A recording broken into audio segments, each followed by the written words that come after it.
يسأل أيان يوم القيامة فإذا برق البصر وخسف القمر وجمع الشمس والقمر يقول الإنسان يومئذ أين المفر كلا لا وزر إلى ربك يومئذ المستقر ينبأ الإنسان يومئذ بما قدم وأخر بل الإنسان على نفسه بصيرة ولو ألقى معاذيره.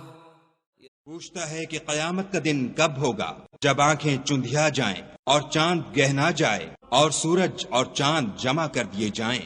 اس دن انسان کہے گا کہ اب کہاں بھاگ جاؤں، بےشک کہیں پناہ نہیں. اس روز پروردگار ہی کے پاس ٹھکانا ہے. اس دن انسان کو جو عمل اس نے آگے بھیجے اور جو پیچھے چھوڑے ہوں گے سب بتا دیے جائیں گے. بلکہ انسان آپ اپنا گواہ ہے، اگرچہ عذر و معذرت کرتا رہے. He asks, when is the day of resurrection?